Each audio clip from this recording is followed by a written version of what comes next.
It is like a switch just got flicked here on our homestead. If you've been following us at all, you know our property normally looks like this. But now, take a look around. Everything is bursting into life. So if we're gonna stay on top of all this new growth, we're gonna get some jobs done. Today, I gotta deal with some shit, some more shit, and even more shit. We've got to move the pigs, fix the chooks, check in on the vineyard and the orchard. Oh, and we get to do a little giveaway. All of that and more is coming up on this episode of the Rustic Spirits Homestead.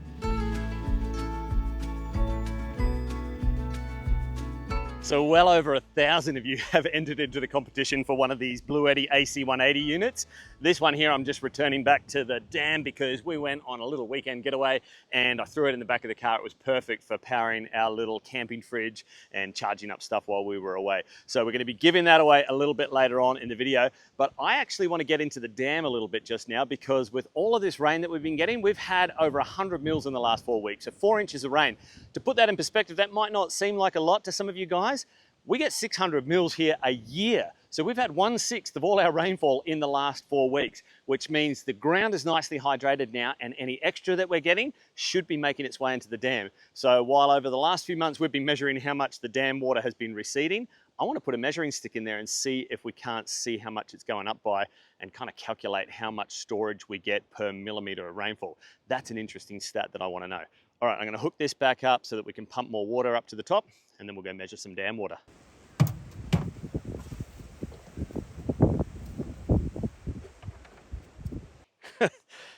This was the first indicator measuring stick I put in.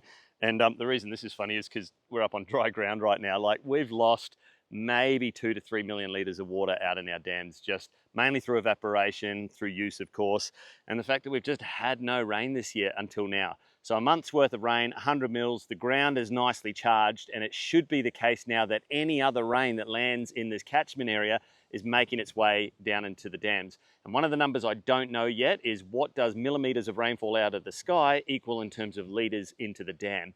And I'm a huge advocate of tracking all your numbers. If you're managing a system, be it water, be it power, whatever it is, you should track your numbers because it's going to be useful to look up later on and work out how things relate and correlate. And so I had this one measured up in kind of 10 millimeter sections.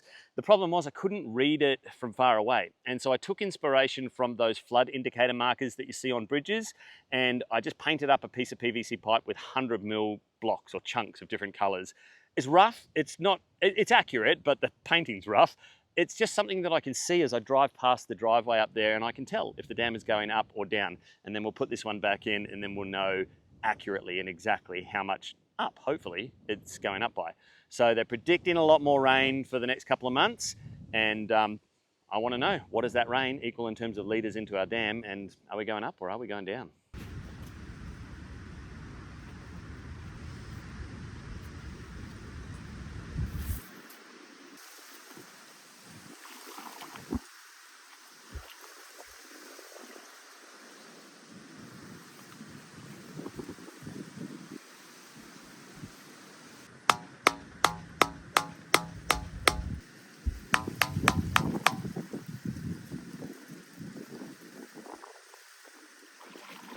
Well, there you go. That's not too bad. Look, it's rough, but it's just a visual. Like I said, I'll put the other indicator in next to it.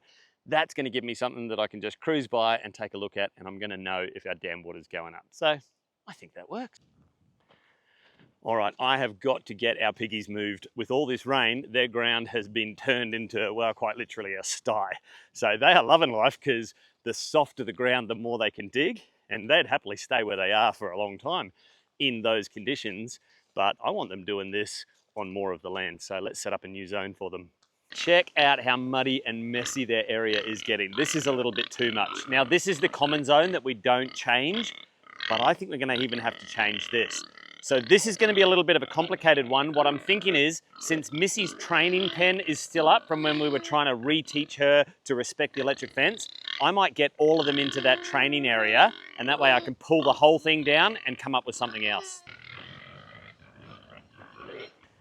Come on, Peaches, come on.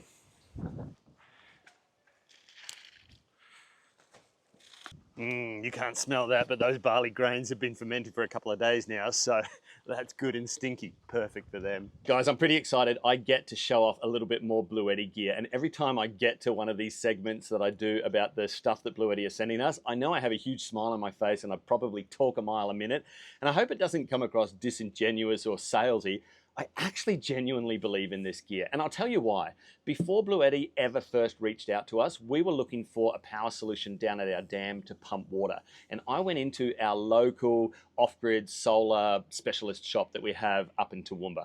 And the guys there had just started stocking BLUETTI gear, and they were trying to talk me into a unit there. Now, unfortunately for them, BLUETTI reached out to us soon after that, and we started working with them directly. But because that store, who I work with still, know and trust that they don't stock crap gear in their store, because they had these units in store, I was pretty happy to say yes to this. And honestly, in the 4 or 5 months that we've been working with this gear, it has not disappointed. So the new unit I'm telling you about today is the B500K expansion battery. Obviously, we've got the Apex 300. I've talked to you about that before. That's an all-in-one power station. It can take solar power. It can output AC. You can expand it. We first expanded it with the B300K battery. So these two units together are a 3.8 kilowatt inverter and just under 3 kilowatt hours of battery in that top unit there, plus another 2.764 kilowatt hours in that battery there. But I don't know why you'd buy a B300K anymore, because for just a few dollars more, the B500K has a massive 5.1 kilowatt hours worth of internal battery storage. So our total stack now is just over 10 kilowatt hours worth of battery storage. To put that in perspective, our entire off-grid system when we first built it, it was 20 kilowatt hours. So this has added an extra 50% for us, which is exactly what we needed, because we underspec'd when we first built. But the way I'm using this right now is I'm using it like a generator. When we're running low on power or we get a cloudy day, because it's plug and play, I literally take the shore power from our main off-grid system and plug it in here just like I would plug into a generator. And I can dump all of the stored power that we've built up and saved in here when we've had excess power right back into our main system, and I can use it that way. It's super versatile, really robust gear. Obviously, it's designed to be pretty portable. It's got handles in it. It's very plug and play. And so they've made them really strong. The frame, I was looking at the specs of this new unit here. It is super strong. Look, you're not going to be throwing it, but they know that it's portable. So to be able to pick it up, chuck it in the back of the ute, head out into the bush and use your power tools, like that's partly why they designed these things to be as robust and mobile as they did. So here's the deal. There's a QR code on the screen, as well as the special Rustic Spirits Homestead discount code where you'll get an additional 10%. Check out BLUETTI's Black Friday sales specials that they have on right now. There's probably not been a better time this year to buy this range of gear from BLUETTI. It is super discounted, and our discount code is stackable, meaning you'll get an extra 10% discount on top of that. So link on the QR code, link down in the description, use our discount code, use our link. Obviously, when you use our link, it supports our channel as well. I feel a little bit bad telling you about it, because you're going to spend so little money if you happen to get this gear at this time of year with this sale that's on right now. But use our link, use our discount code, check it out, and I know you won't be disappointed, because we certainly haven't been. The reason that I'm breaking from the program that we set a couple of months ago is threefold. Firstly, the rain has changed what I can do here. This common space here, it wasn't supposed to get as turned over as it did, but because they've basically been living in wet ground for the last month, they've turned their common space into a muddy mess. And the problem with that is when you go too far with pig digging, you bring back weeds, not grass. And so that's actually going to be a hard recovery as it is. If we let it go longer, it's going to get even harder. So the program was supposed to be one common corridor all the way up through there, and then perpendicular lanes that ran off it. We've done that now for 3 lanes. I'm going to make a change. So the first is I've got to get them out of this space. The idea was supposed to be you didn't have to move all the infrastructure. So the IBC watering stayed there, the shelter stayed there, the feed supply stayed there, and you didn't have to move that every time you move pigs. I'm going to have to this time. So we've got to get them out of that zone and let that recover. Secondly, my main water line is right there. So I already knew there was going to have to be some sort of a tweak or a change that we did when we got to this point in the lanes. And I thought it might just be that we hopped the water line over into the space they've already occupied, which is probably what we're going to do. And if you're wondering why we haven't buried it yet, I just haven't had to get to it. It's not causing any issues, but I don't want pigs mucking with it. But the main reason that I'm thinking of actually moving them well beyond this space is because I had to put a second little fence line, that's it, line on the ground there, to discourage Missy's escaping behavior. So we trained her in that little training pen over there for a week or two. and then I just blocked off access to this part of the corridor, which is where she kept pushing through. Once she just developed that habit, she was quite happy to just take the zap and push through. So I actually don't want her remembering that at all. So we'll bring all their infrastructure beyond that point, set it up back here. They've got some nice shady spots down there. We'll keep that end bit of the corridor, and then we'll just keep the lanes going, you know, in that sequence, in that order. But it does mean a little bit of a rejig right now.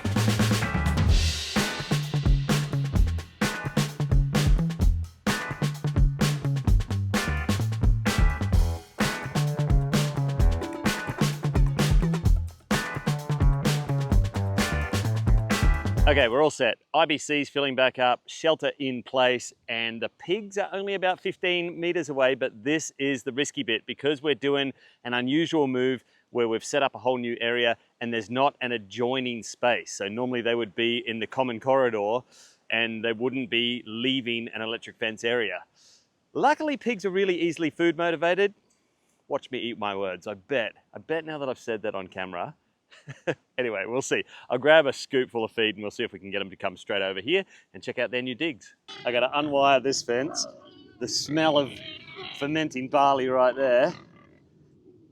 And hungry pigs at the ready. Okay, here we go.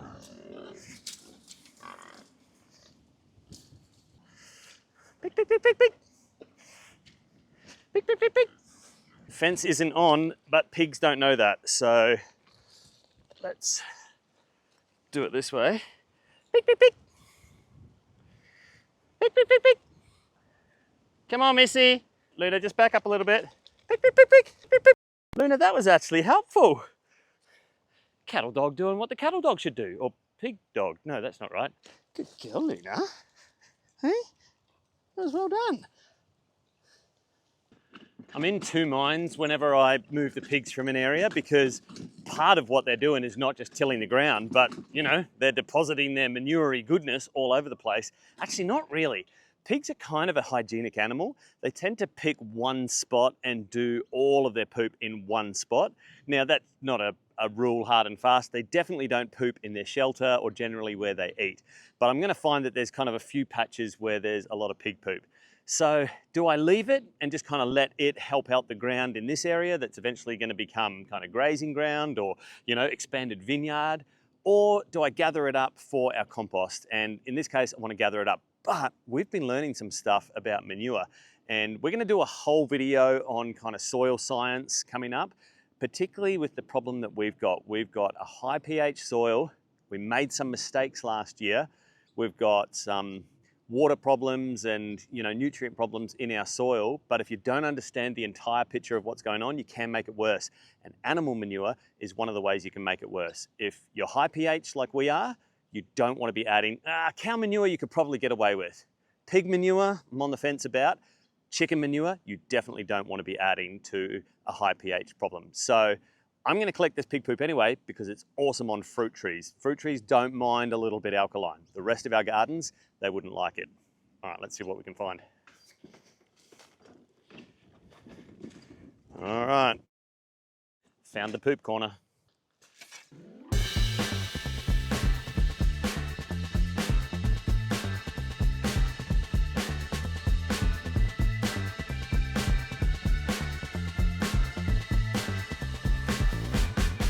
All right, that's more than enough pig manure for what I want to do here in the orchard. Now, speaking of the orchard, and I don't know if you can see the grass back there, but I reckon if we were to set up a time lapse, we could literally watch it growing.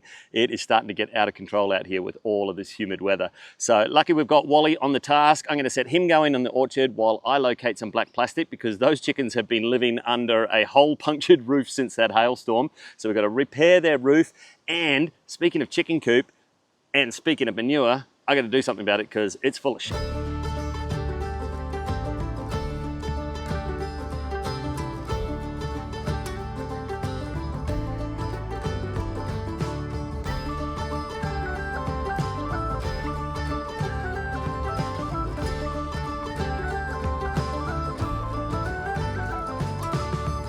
I have a feeling when I made this, it's exactly the same width as the roll of black plastic. Hope so.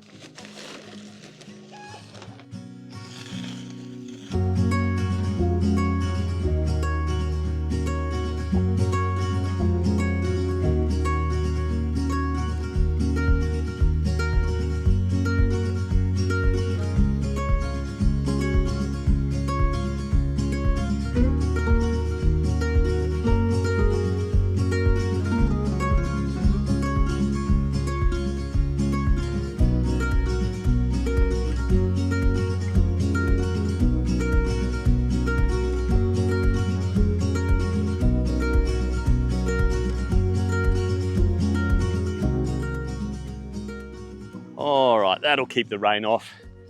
Look, it's certainly not a palatial chook shed. And if my chooks ever hear about the chicken coop conditions at Hayes Homestead, for example, there'll be riots in this chicken yard, but that's going to do the job. They'll stay nice and dry while they're roosting. I don't know about hail, but anyway, I've got a whole other roll of that black plastic if it happens again. All right, I don't know if you can fully see how thick this is in chicken manure in here, but with the rain that's been getting in through their busted roof, it has become a chicken poop slushy in here. So we want to recover all this good material. It is high nitrogen, but also that high nitrogen and other elements like calcium carbonate are going to make the pH of this way too high to put in our high pH garden beds. So we'll let that compost pile kind of do a maturing process as well to really let that balance out before it even enters our garden beds. It might be winter before this material makes it onto our gardens. Still, I don't want the chickens living in here amongst this. We do need to clean it out regularly, so let's go grab a shovel and a wheelbarrow.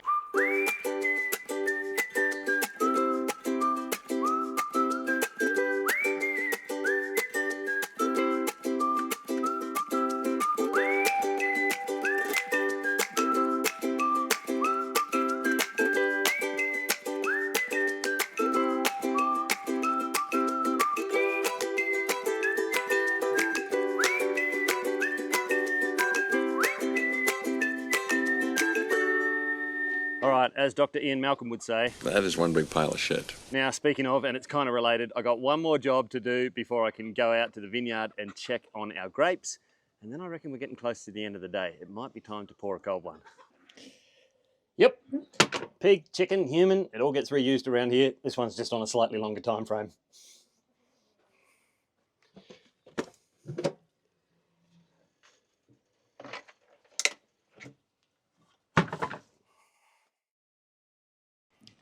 Well, I did want to get down to our little vineyard here this afternoon, and I've got something that I want to implement because this is the 1 out of 10 Shiraz grapes that has sprouted from cuttings. Now, when I look at the other cuttings, there's tiny little soft buds that look like they want to push out, and all my research tells me they're ready to, they're just waiting for the ideal conditions, and one of those poor conditions might actually be dry air. Now, obviously with all this rain, that's going to have helped, but I can encourage this with some plastic tree guards. It can't hurt, so I'm gonna do that, but I'm gonna save that job for next video because we've got a ton of garden stuff that we wanna do in that video that we wanna share with you about what we've been learning about things like this, about soil pH, about soil nutrients. So I'm gonna save all of that for the next video. Now, what we really need to do, and I know you've all been waiting, before we wrap up this video, we need to draw a winner for this competition.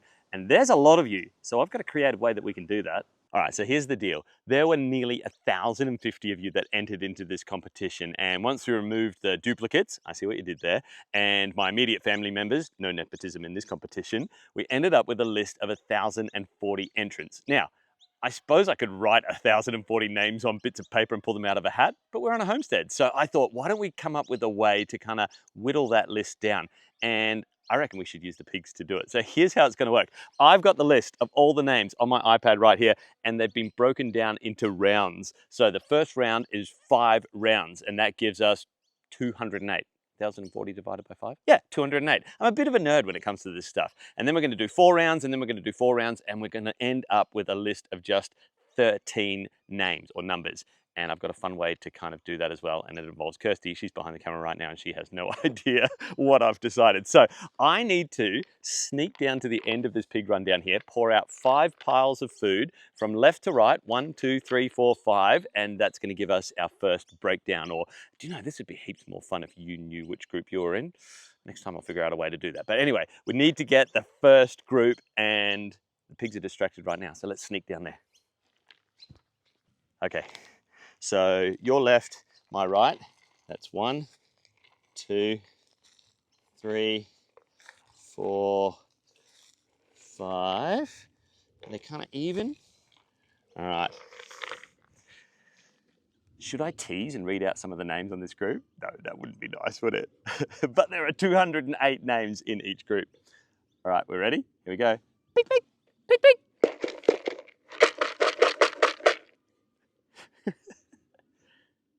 Pig, pig, pig, pig, pig.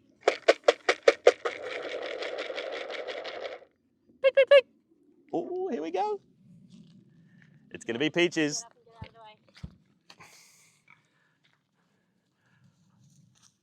Oh, oh, oh. They ran straight over it. Hang on, they're going back. It's number 2. All right, group number 2 on our list. And like I said, I could read out the names in that group. It's massive. There's 208 people on there. So we need to break that down even further. So now that all 3 pigs are down here, we're going to run up that end and do the same thing.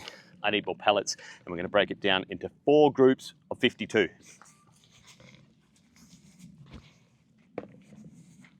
All right, ready?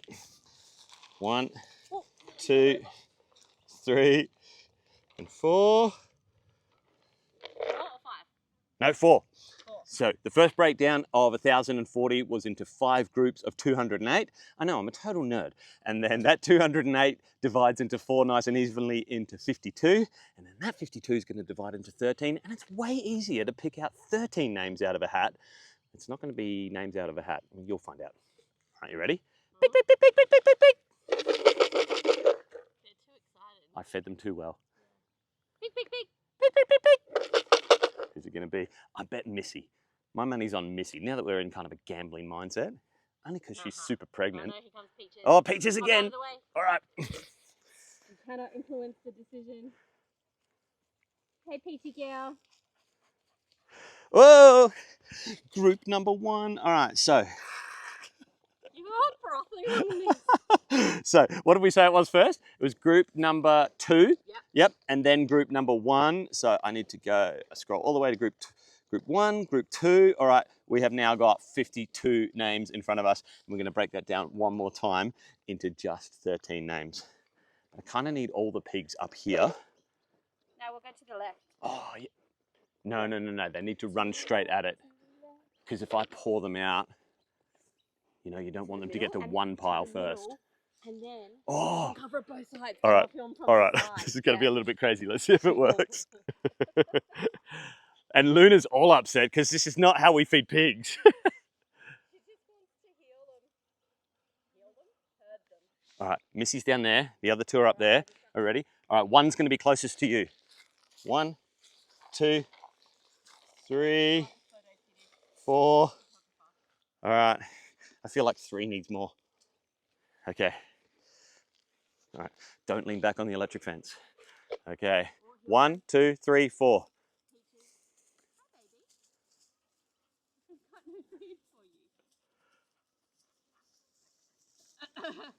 Oh. Here we go. She walked straight past it. Oh, it's number 4. All right. And we have got our 13 names right now. All right. Pig. This is the rest of your food for the rest of the day. So how did that go? It went pile 2 first. Then it went... Maybe we should review the footage. We're going to review the footage. The video, right? Yeah?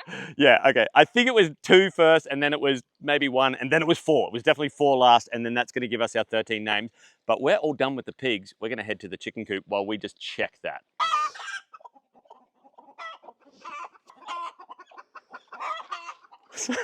So I had this whole thing planned out where I was going to make Kirsty like reach in under the chickens and pick some eggs. And there's a flippin' goanna up there in the tree, and he just got in the nesting box, and so we need to rewrite eggs number 2, 3. I don't even know what that one is. Oh, no. All right. Give me a minute. I need to reset. So much for surprising Kirsty. Bloody goanna. Don't jump down on me. Reptiles make me feel funny on the inside. You know what I just realised? We had the perfect setup for like a random egg picker. We just needed to let him eat like 10 more eggs. Okay, what did we say? 2, 3, and 6. Okay, this is the final draw. Completely fair and impartial jumbling of the eggs. Please don't crack. They're all nicely jumbled up. I'm grabbing the camera. Why do I have to do it? All right, Mrs. Rustic Spirits. Reach your hand into that manky, yolky. Don't lift it, don't lift it, don't lift it. I didn't see. I just wanted to make sure there wasn't a goanna in there. All right, you are picking out an egg. Watch me perish. All right, it's group 2, group 1, group 4, and then the final number. Abracadabra. abracadabra, alakazam. Don't go for the first one that you touch. Number 6. All right, so we want group 2, then we want group 1 from that, then we want group 4, and egg number 6. If we go 1, 2, 3, 4, 5, 6. I'm really sorry if you see your name on here and this is not you, but the winner of our competition is entrant number 253. Billy Mayer. So Billy, well done. You won an AC 180 from BLUETTI. Here's the deal. I'm going to send you an email. We'll get in touch with you. We'll get your details and BLUETTI's going to send that right out to you. So big thanks to BLUETTI. Thanks to all of you guys for continuing to watch week after week, and we'll see you on the next video.